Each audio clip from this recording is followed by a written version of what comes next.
En ce qui concerne la situation de l'économie sénégalaise, elle se porte, je dirais, bien relativement par rapport à d'autres économies, que ce soit au niveau du continent africain ou même en dehors de l'Afrique.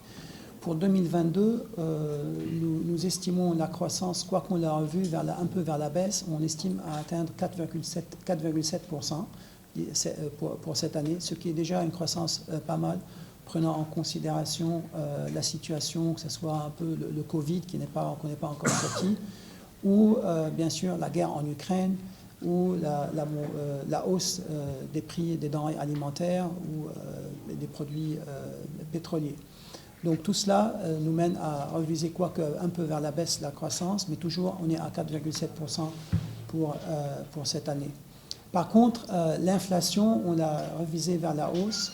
Les plus récentes données pour l'inflation pour octobre, en glissement annuel, on est un peu au-delà de 8%, donc c'est à 13%, pardon. Donc là, elle est assez, c'est une inflation galopante pour les raisons que j'ai mentionnées tout à l'heure. Et donc pour toute l'année, on estime l'inflation à être aux alentours de 8 à 8,5% pour 2022. Pour 2023, on pense que nous estimons que la situation va s'améliorer. Au niveau de la croissance, elle va atteindre à peu près 8,7%, en partie grâce aux champs gaziers et pétroliers qui vont démarrer vers la fin de l'année prochaine. Et en ce qui concerne l'inflation, elle va graduellement baisser l'année prochaine jusqu'à atteindre à moyen terme aux alentours de 2 à 3%. Donc ça, c'est en ce qui concerne l'environnement économique et l'inflation. En ce qui concerne les finances publiques, le gouvernement s'était engagé lors de la dernière revue pour un déficit cette année de 6,2%. Cet engagement est toujours tenu pour cette année et nous pensons que le déficit de 6,2% sera atteint. Au niveau des recettes, les recettes, elles étaient très, très bonnes, au-delà de ce que le gouvernement avait prévu pour cette année.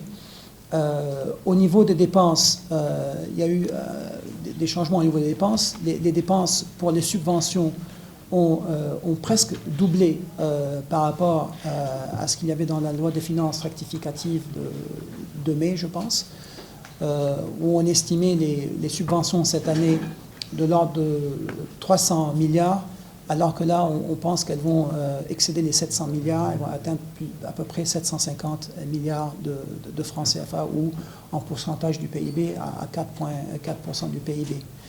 Nonobstant ceci, le déficit sera maintenu, et comme je l'ai dit tout à l'heure, c'est grâce à de meilleures recettes et malheureusement certaines coupes au niveau des dépenses en investissement, de façon à pouvoir financer les subventions.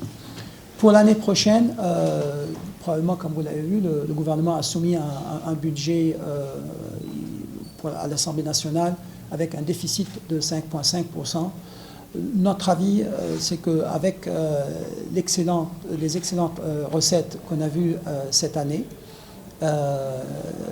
on pense que les recettes qui sont estimées dans le budget de l'année prochaine, elles sont beaucoup meilleures que ce qu'il y a dans le budget, au moins 100 milliards, elles sont au-delà de 100 milliards au moins de ce qui est dans le budget.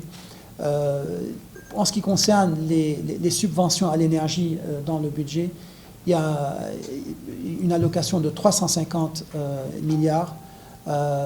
Nous pensons que cette allocation elle est un peu ambitieuse. On pense que les dépenses pour les subventions, on les voit aux alentours de 450 milliards. Cependant, ceci nécessite des actions par le gouvernement, des mesures. Si ces mesures ne sont pas prises au niveau de l'énergie, le budget des subventions pourra plus que doubler de ce qu'il y a dans le budget. Et donc, on parle aussi, ça pourrait aller amener le déficit à excéder les 7 à 8% du PIB, alors que maintenant le déficit il est dans le budget à 5,5, mais avec les mesures que j'ai mentionnées et de meilleures recettes, on pense que ça pourrait atteindre les 5% du PIB.